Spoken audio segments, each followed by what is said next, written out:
Buongiorno a tutte e a tutti, oggi iniziamo il quarto modulo e come prima lezione vediamo come si crea un business plan. La lezione, diciamo, è divisa in due parti, possiamo dire. Una prima parte in cui vedremo come si costruisce un business plan dal punto di vista teorico e una seconda parte invece faremo un esempio pratico di come si può costruire un business plan all'interno di un progetto, un business plan su un'azienda che si occupa di agricoltura sociale o comunque di attività multifunzionali. Allora, il business plan è un documento che descrive un progetto imprenditoriale o comunque l'attività di un'azienda, i suoi obiettivi, la strategia commerciale e di marketing e il piano finanziario.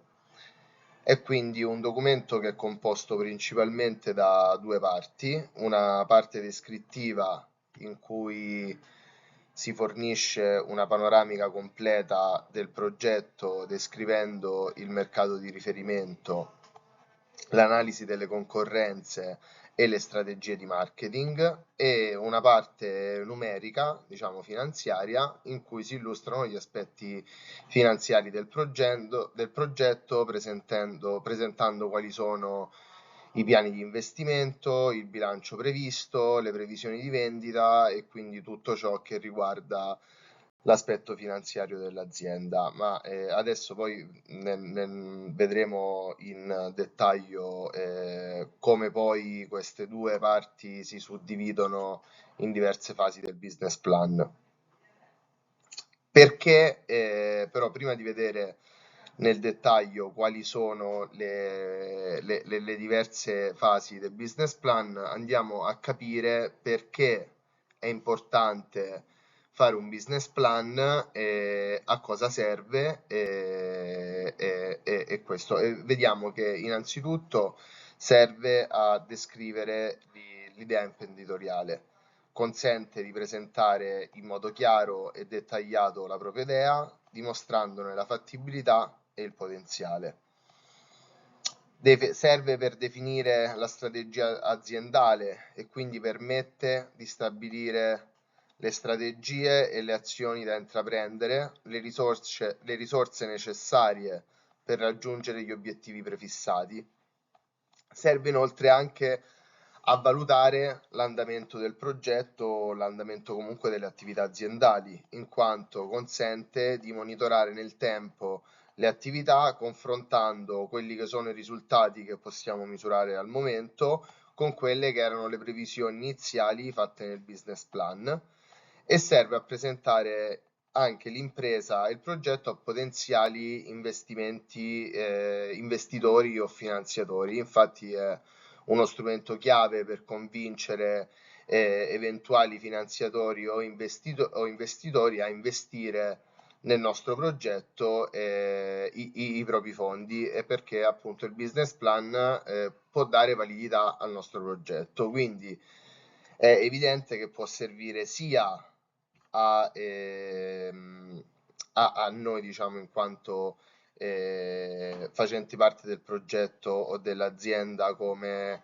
strumento per monitorare il nostro operato, ma anche come strumento strategico per immaginarci quello che vogliamo fare in futuro e quindi è indirizzato a un indirizzo, diciamo, interno al progetto, all'azienda e può avere anche un indirizzo esterno perché può essere molto utile per parlare con finanziatori o policy maker per far vedere quanto è importante ciò che si fa e quanto è anche remunerativo da un certo punto di vista ciò che si fa.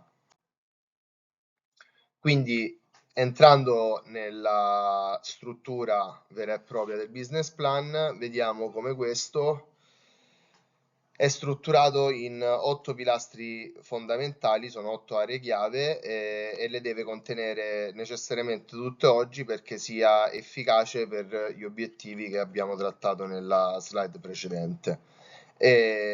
Non devono essere per forza, diciamo, tutte trattate con lo stesso livello di dettaglio, però sicuramente devono essere tutte presenti. Allora, innanzitutto deve contenere un executive summary chiaro e coinvolgente, e vedremo poi comunque ogni pilastro fondamentale sarà descritto e vi sarà una slide dedicata per ogni pilastro chiave, quindi adesso non preoccupatevi nelle terminologie che sono utilizzate in questa slide. Deve essere presente la descrizione dell'azienda o la descrizione del progetto, quindi cosa fa, per chi lo fa, perché esiste e qual è l'importanza.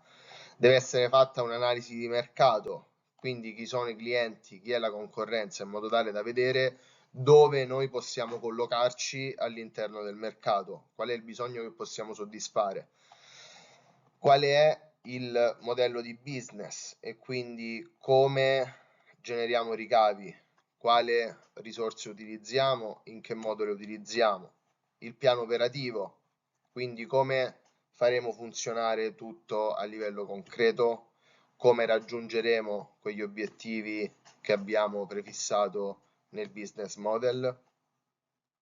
Dopodiché dobbiamo fare un piano di marketing e un piano di vendite,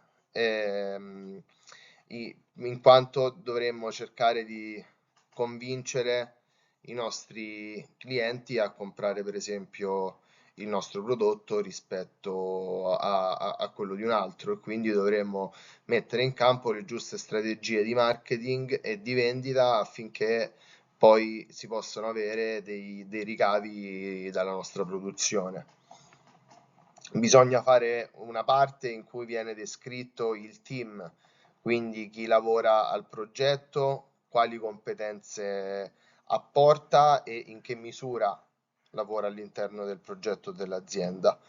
E infine vanno fatte le proiezioni finanziarie, quindi le previsioni economiche che siano quanto più realistiche possibili e che poi, come abbiamo visto, possiamo poi vedere se quelli che poi sono i risultati effettivi della nostra produzione siano in linea con quelle che erano le previsioni finanziarie. Possiamo vedere quindi come la parte descrittiva siano, diciamo, i primi 7 pilastri, mentre l'ultimo pilastro è quello della parte più economica, in cui bisogna, diciamo, fare un po' di conti per andare poi a vedere la sostenibilità economica del mio progetto o della mia azienda. Adesso, andando a vedere bene come vengono redatte le parti fondamentali del business plan, la prima è quella dell'executive summary.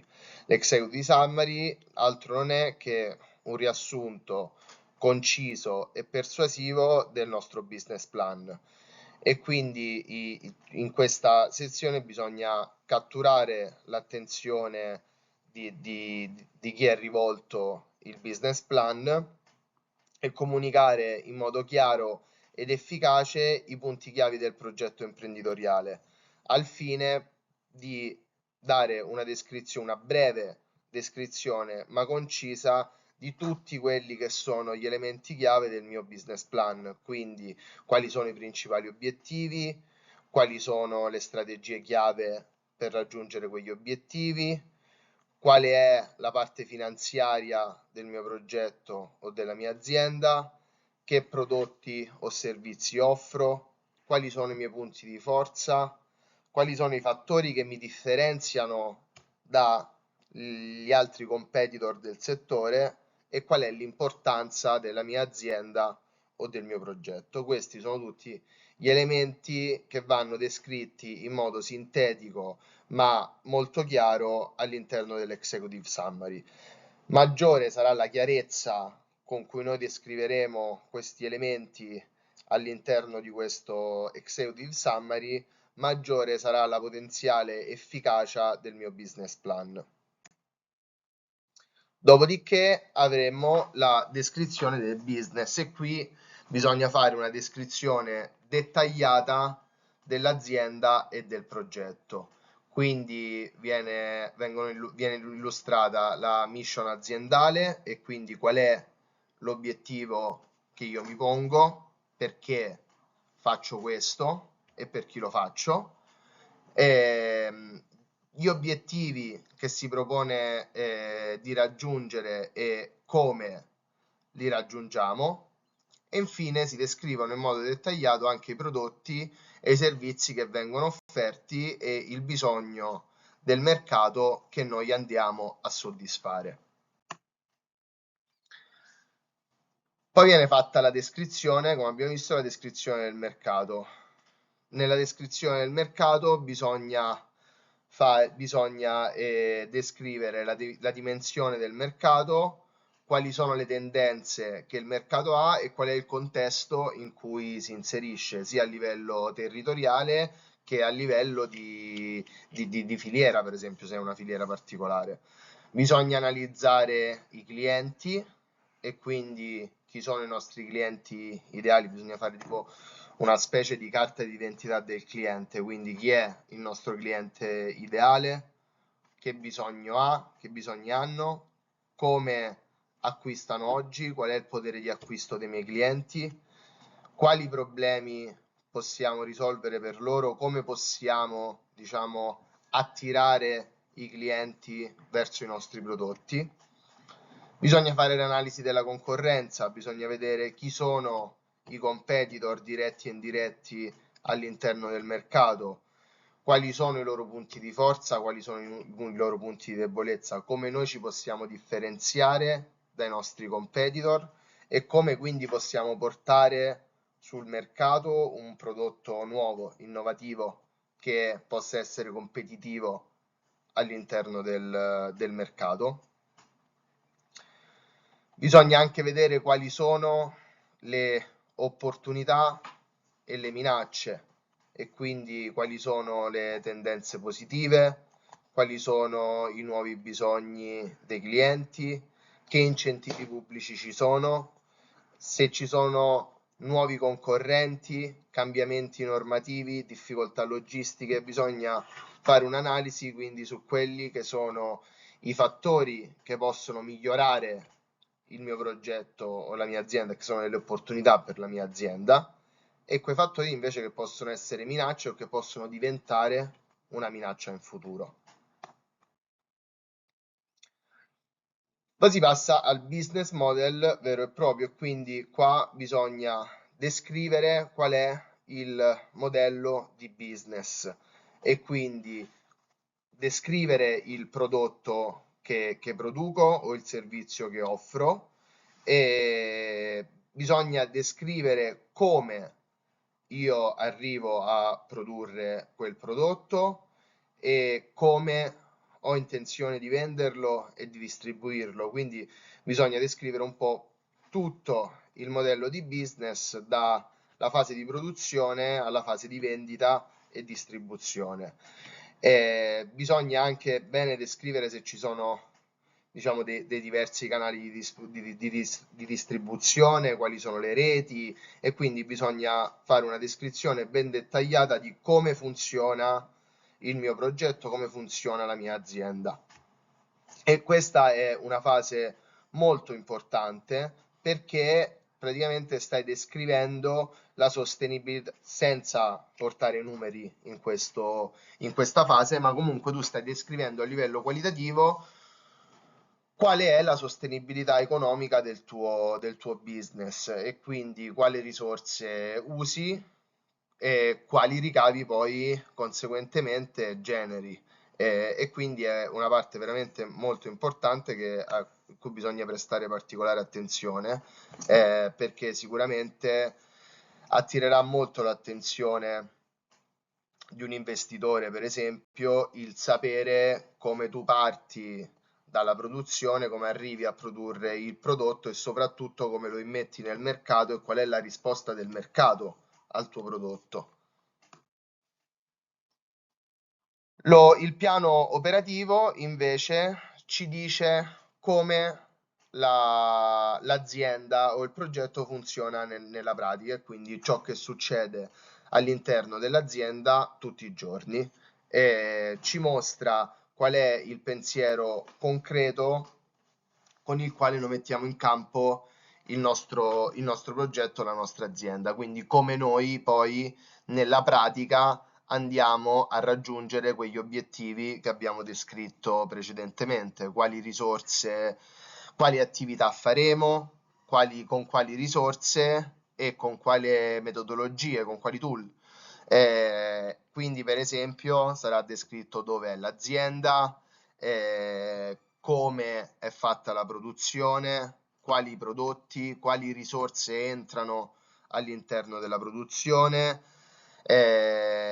quali sono le persone che lavorano all'interno dell'azienda e come funziona il processo di produzione, come si arriva quindi in modo concreto ad avere quel prodotto o quel servizio.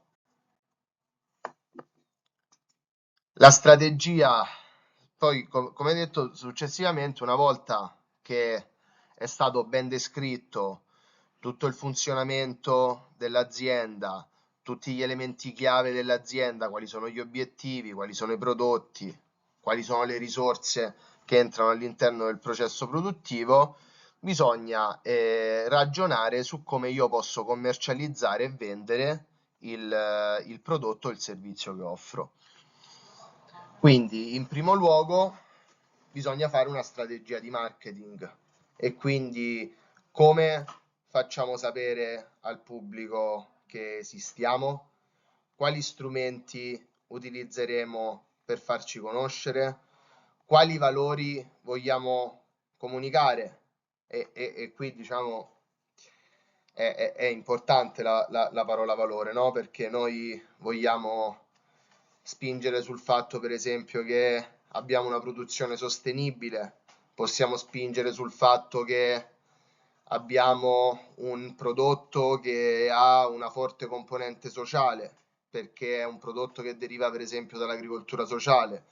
Quindi la nostra strategia di marketing può essere quella di commercializzare prodotti di agricoltura sociale attraverso la descrizione dell'attività sociale e diciamo tutte queste strategie in cui noi dobbiamo capire come possiamo rendere più efficace possibile la pubblicità, tra virgolette, la commercializzazione dei nostri prodotti e servizi.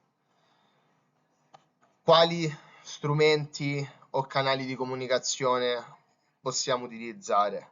Possiamo utilizzare i social media, possiamo utilizzare siti internet, newsletter, possiamo partecipare a fiere ed eventi locali per pubblicizzare il nostro prodotto e il nostro servizio, possiamo fare collaborazioni con scuole, con cooperative sociali, con enti pubblici, ci sono diversi modi e diversi canali per comunicare il prodotto e il servizio che tu offri. Ovviamente la scelta varierà anche a seconda della tipologia di servizio o di prodotto che tu offri.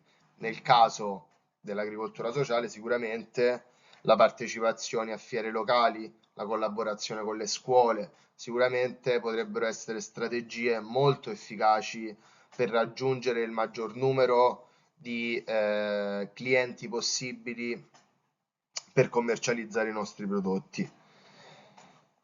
Dovremmo fare delle strategie di vendita. Come avverranno quindi concretamente le vendite? Attraverso mercati locali, attraverso vendita diretta con il pubblico, con punti vendita o con la consegna di cassette contadine, quindi vendita diretta porta a porta, vendita in azienda, proposte per esempio alla scuola per attività di mense sociali e quindi per attività sociali. Bisogna analizzare un po' tutte le modalità con cui noi possiamo vendere al meglio il nostro prodotto. Infine bisogna vedere come ci si posiziona sul mercato, quindi anche qui quali sono gli elementi dei miei competitor, dove i miei competitor hanno un punto di debolezza nel quale io posso inserirmi e posso sfruttare per rendere concorrente il mio prodotto. Qual è il messaggio che io do? Poi è molto importante la descrizione del team e dell'organizzazione, quindi come è gestita la mia azienda o il mio progetto, come sono divisi i ruoli, quali sono le competenze specifiche di una persona rispetto ad un'altra che lavora all'interno dell'azienda o del progetto, e quindi come è strutturata l'organizzazione, chi fa cosa, quali sono i principali ruoli e come sono divisi questi. Quindi, in poche parole, chi si occupa della produzione, chi si occupa del marketing, chi si occupa delle vendite, chi si occupa della parte burocratica amministrativa. Bisogna descrivere in modo chiaro quindi quali sono i ruoli di ogni persona che è all'interno del team. Inoltre bisogna, diciamo, anche descrivere quali sono le persone chiave, quindi chi è il fondatore o il presidente dell'azienda, facendo una breve descrizione delle skills delle persone chiave che lavorano all'interno dell'azienda o lavorano su un determinato progetto. Abbiamo collaboratori esterni, c'è qualche consulente che lavora per noi, che collaborazione abbiamo con questo? Abbiamo collaborazioni con agenzie pubbliche o con cooperative sociali.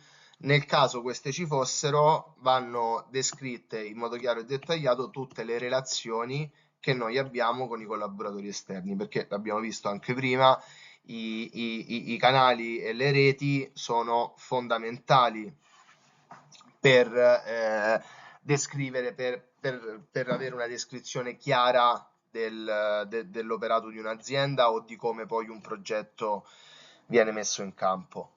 Infine, bisogna descrivere i meccanismi di coordinamento tra i diversi settori di produzione, diciamo, e quindi come viene comunicato all'interno dell'azienda lo svolgimento delle attività, diciamo, come stanno andando le attività. Si possono fare riunioni settimanali, si possono redigere report interno, qual è il nostro modo di parlare all'interno dell'azienda, come facciamo dialogo all'interno dell'azienda tra le diverse parti interessate.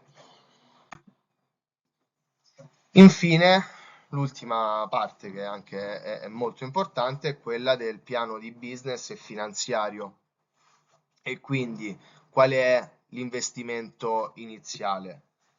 C'è qualcosa che è necessario acquistare per iniziare, per esempio in campo agricolo, è facilmente immaginabile che si dovranno acquistare dei macchinari, delle attrezzature, bisognerà fare una ristrutturazione dei locali dell'azienda. Quanto costa tutto questo? Quindi qual è il costo iniziale di investimento? Poi vi sono i costi operativi annuali, i costi del personale, i costi dei sementi per la semina, il costo dell'acqua, delle energie, delle diverse assicurazioni che noi abbiamo e anche il costo del marketing, ovviamente. Quindi tutti i costi che noi abbiamo annualmente. Bisogna fare delle previsioni di ricavo e quindi da dove arriveranno i nostri guadagni? Sicuramente dai prodotti e dai servizi e dai contributi, però in che modo poi noi proprio nel pratico andremo a guadagnare? Quanto prevediamo di guadagnare il primo anno, quanto il secondo anno e quanto il terzo anno? Quando pensiamo che i nostri ricavi avranno coperto i costi iniziali, quindi qual è il punto di pareggio? Entro quale anno noi immaginiamo di rientrare dell'investimento iniziale? Infine abbiamo possibili fonti di finanziamento, possiamo partecipare a dei bandi, a dei fondi pubblici, possiamo chiedere finanziamenti bancari o possiamo chiedere degli investimenti privati. Tutti questi conti rientrano all'interno del piano finanziario e andranno poi a diciamo, costituire il nostro conto economico, il nostro stato patrimoniale che dimostrerà la convenienza economica del nostro piano di business o del nostro progetto. Qui diciamo ci fermiamo con la parte teorica e adesso andiamo a fare un esempio su un progetto di agricoltura sociale e come noi possiamo costruire da zero un progetto di agricoltura sociale che abbiamo in mente e quindi come costruire un business plan per uno specifico progetto di agricoltura sociale o un'azienda che vuole occuparsi di agricoltura sociale. Quindi adesso entriamo nella pratica e quindi andiamo a vedere come potremmo costruire il business plan pensando alla stipulazione di un'azienda che vuole mettere in campo progetti di agricoltura sociale. Allora, vedremo intanto che questo, come detto, è uno strumento finanziario, quindi uno strumento diverso dalla valutazione di impatto. Quindi andremo a vedere proprio non quelli che sono gli impatti generati e quindi non faremo un discorso di ricavi anche sugli impatti sociali del progetto, ma andremo a vedere proprio quali potrebbero essere i ricavi nella commercializzazione dei prodotti della mia azienda che si occupa di agricoltura sociale. Quindi, in primo luogo, l'executive summary. Qui, nonostante questo sia uno strumento finanziario, è il momento in cui sottolineiamo l'importanza dell'agricoltura sociale, quindi l'importanza del fatto che la nostra azienda vuole fare agricoltura sociale e quindi specifichiamo subito che è un'azienda al cui interno vengono fatti progetti di agricoltura sociale che uniscono inclusione, sostenibilità e produzione agricola. Quindi la nostra eventuale azienda nasce con l'obiettivo di coinvolgere persone fragili, giovani con disabilità, soggetti di reinserimento sociale, persone con problemi di dipendenza, in attività agricole, promuovendo benessere, l'autonomia e l'inserimento sociolavorativo di queste persone. Oltre a questo, magari all'interno dell'azienda vengono coltivati ortaggi biologici, abbiamo un punto vendita che ci permette di fare vendita diretta attraverso, per esempio, cassette settimanali e la partecipazione a mercati locali. Come possiamo descrivere il business di questa azienda? L'azienda o il progetto sarà realizzato da una cooperativa sociale situata per esempio in una zona periurbana, oppure la nostra azienda, se non vogliamo parlare di progetti implementati, sarà costruita in una zona periurbana. La mission sarà quella di offrire opportunità di inclusione socio-lavorativa attraverso il lavoro agricolo. La visione di lungo periodo è quella di diventare per esempio un punto di riferimento per l'agricoltura sociale sul territorio, coniugando impatto sociale, sostenibilità ambientale, ma ovviamente anche sostenibilità economica dell'azienda. Che prodotti noi offriamo, oltre ovviamente a tutto il servizio sociale? Ortaggi biologici, cassette settimanali, laboratori didattici, per esempio con le scuole o giornate in cui apriamo le porte della nostra azienda per fare delle visite guidate. Qual è l'analisi del mercato? Sicuramente un mercato dove vi è un forte interesse per i prodotti biologici, per i prodotti locali a filiera corta. A chi possiamo vendere, a chi possiamo commercializzare i prodotti di agricoltura sociale? Sicuramente a famiglie, gruppi di acquisto solidali, scuole o enti pubblici. La concorrenza ovviamente è quella della grossa distribuzione, delle aziende agricole tradizionali ma anche di altre aziende che si occupano di agricoltura sociale sicuramente. Quali sono le opportunità? L'aumento della domanda di prodotti che hanno un forte valore ambientale come i prodotti biologici, ma anche un forte valore sociale. Sicuramente la presenza di bandi pubblici, di fondi pubblici, di collaborazione con enti pubblici e con comuni, quindi stipulazioni di reti forti. Abbiamo visto quanto è importante fare rete. Quali possono essere invece le minacce? Sicuramente le minacce che vi sono nel settore agricolo e quindi l'avversità ai cambiamenti climatici. Possiamo avere minacce che derivano dalla forte burocrazia che dobbiamo avere quando ci presentiamo a un bando pubblico, dalle difficoltà di raggiungere utenti che vogliono essere reinseriti nel mondo agricolo, perché comunque vi è scarsità di manodopera.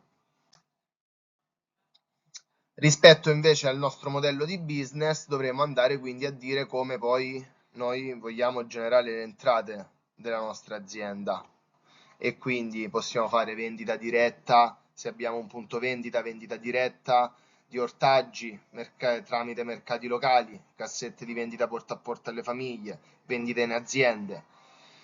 Possiamo avere delle entrate dai servizi educativi e quindi da delle cose che noi facciamo con scuole, con altre cooperative sociali, con laboratori tipo visite scolastiche. Possiamo sicuramente accedere, e questo è la maggiore fonte di finanziamento di chi fa agricoltura sociale, ai finanziamenti degli enti pubblici, ai bandi regionali e ai bandi di sviluppo locale.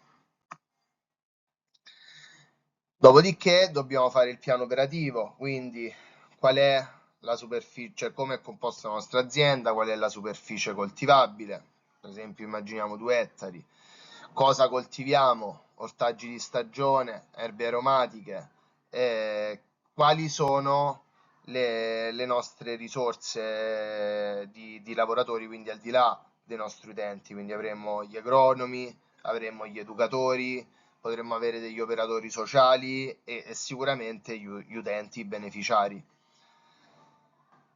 Che infrastrutture abbiamo? Abbiamo delle serre, abbiamo degli impianti di irrigazione, abbiamo dei magazzini. Quali sono le attività settimanali che mettiamo in campo? Quindi sicuramente la coltivazione, la produzione, la raccolta. Se abbiamo un punto di vendita possiamo fare confezionamento, trasformazione se abbiamo un laboratorio di trasformazione e sicuramente la parte di distribuzione, quindi la parte di andare ai mercati locali, fare la vendita porta a porta e così via. Il piano di marketing e di vendita, quindi come noi promuoviamo le nostre attività, il nostro operato attraverso i social media. Sicuramente oramai al tempo di oggi il social media è sicuramente il canale di maggiore visibilità che noi possiamo avere. Sicuramente sarà utile fare un sito web, sicuramente sarà utile andare a eventi locali, fare collaborazioni con i comuni, con le scuole per le fiere, andare nelle scuole a raccontare cosa noi facciamo. Che strategie di vendita abbiamo? Quindi l'abbiamo detto anche prima, mercati contadini, vendita diretta presso la nostra azienda se abbiamo un punto vendita, cassette settimanali, si possono fare delle formule di abbonamento con determinati clienti, delle convenzioni con i servizi di mensa scolastica. Quali sono i valori che noi comunichiamo? E qui ancora è importantissimo, visto che è un business plan e spesso si parla solo di cose finanziarie, qui è importantissimo sottolineare la sostenibilità, l'inclusione sociale che noi promuoviamo attraverso la nostra attività e sicuramente anche probabilmente la filiera corta. Da chi è composto il nostro team, quindi chi è il proprietario dell'azienda o il responsabile di progetto che coordina le attività. l'agronomo che si occupa della produzione, l'educatore professionale che magari fa i tirocini e l'educatore che fa da tutor ai beneficiari. Ci possono essere dei volontari che supportano le nostre attività, come per esempio la logistica.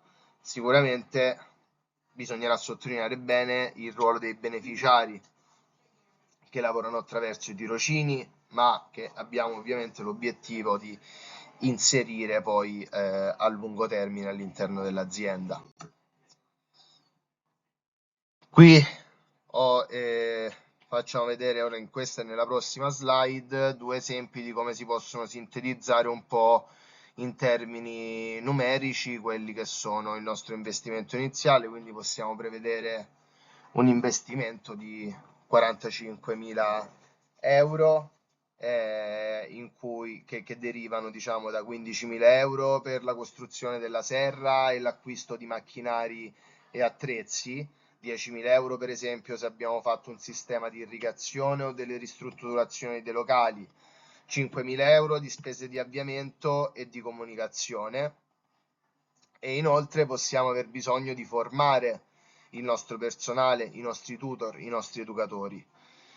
I costi annuali operativi previsti qui in 30.000 euro per esempio saranno sicuramente quelli che derivano dal personale, dai sementi di cui abbiamo bisogno per la produzione, tutti i materiali, i trasporti e così via. Come noi, cioè cosa prevediamo di guadagnare? Prevediamo per esempio nel primo anno di guadagnare 20.000 euro, nel secondo 35.000 e nel terzo 45.000 perché avremo sempre meno ammortamenti dovuti dai costi iniziali per esempio, no? E quindi ci aspettiamo che nel secondo anno noi rientriamo dell'investimento iniziale e che quindi possiamo iniziare a guadagnare di più.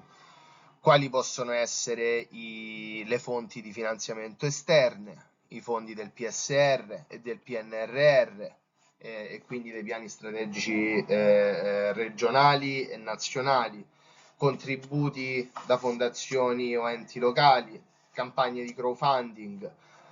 Si può anche accedere a possibili microcrediti bancari, insomma ce ne sono tante. Se vogliamo andare ancora più nel dettaglio possiamo creare e magari sarebbe anche auspicabile in alcuni casi creare un piano finanziario più dettagliato, che quindi noi prevediamo di avere delle entrate dalla vendita degli ortaggi, dei prodotti vegetali, possiamo avere delle entrate dai workshop che noi facciamo, per esempio nelle scuole attraverso convenzioni con le scuole, possiamo accedere a dei fondi pubblici per un totale di magari 55.000 euro il secondo anno, il primo anno e 53.000 il secondo, perché magari avremo meno fondi pubblici il secondo anno, perché magari ne avremo usati di più per gli investimenti iniziali, però magari avremo delle entrate maggiori dovute dalla vendita dei nostri ortaggi perché magari sarà aumentata la nostra produzione. Ci aspettiamo sicuramente di avere delle uscite per quanto riguarda i pagamenti degli stipendi dei nostri educatori o dei nostri lavoratori.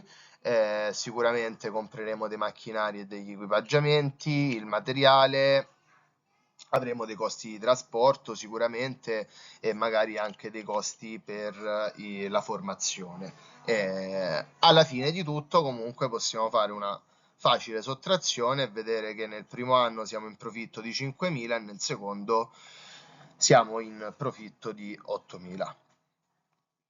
Io con questo, diciamo, concludo. Se avete bisogno di qualsiasi ulteriore chiarimento, come al solito, potete tranquillamente scrivermi per mail e possiamo rivedere insieme del materiale o posso mandarvi altro materiale per avere dei maggiori approfondimenti su come possiamo costruire un business plan efficace per presentarci per esempio ad un bando, quindi come inserire un business plan efficace all'interno di un progetto, della scrittura di un progetto, per esempio. Vi ringrazio e vi auguro una buona giornata.